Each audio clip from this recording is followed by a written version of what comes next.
Hi, this is Melita Issa with Miso BIM, and I'm here today to talk to you about why it's important to use Revit. A lot of interior design studios are behind. I have had many experiences at large firms, which are firms about 150 or more, where once you get to the interior design portion of the studios, they do not know Revit. And this is causing a lot of delays in being able to really effectively work. Is also I've found that when you have a studio where you have interior designers that have all graduated with degrees, but you have some that can use Revit and some don't, the ones that don't tend to have the morale of their ability and their skill sets to feel lackluster and that they're not good enough. And a lot of times they're not. And this also causes animosity for the ones that are turned into the drafters, because the others that can't draft cannot help with documentation.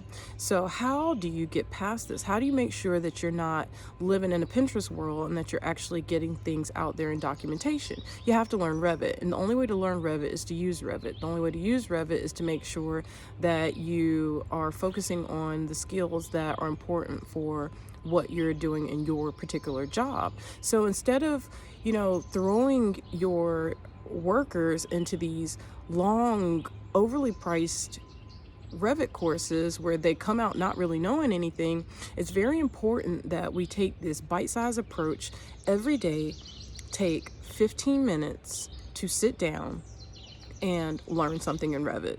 So if you go to our website, you will see a free workbook. That free workbook is really helpful in dissecting through how you want to start going through the courses. It'll allow you to check off as you finish courses, and it'll give you different options of how you pace yourself.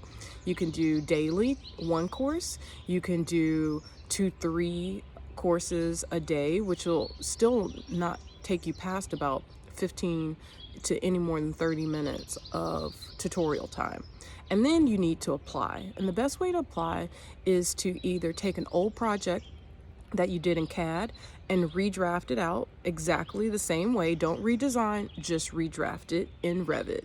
Another way to do is take a new project and start it all in Revit and just work on the project piece by piece.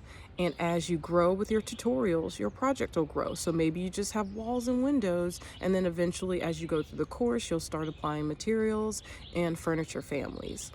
All of this can be self-led and done by you on your own time and with a project that you find interesting for you.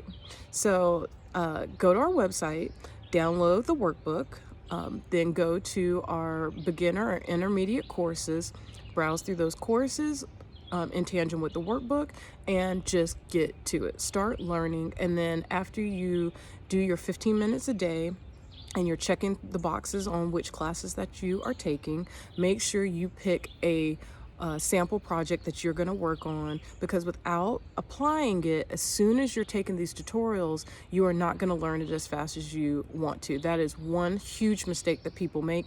They start a tutorial or they start learning and then they do not go and apply. You have to apply as fast as possible.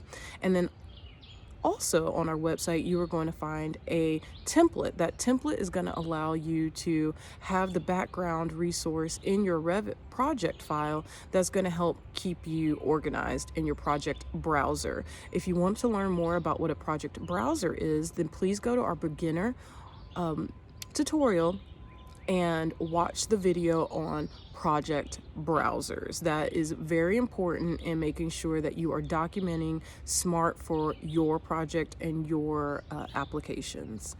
Thank you for listening for me today, and I hope that you go on Miso BIM and utilize our free website to help you learn Revit.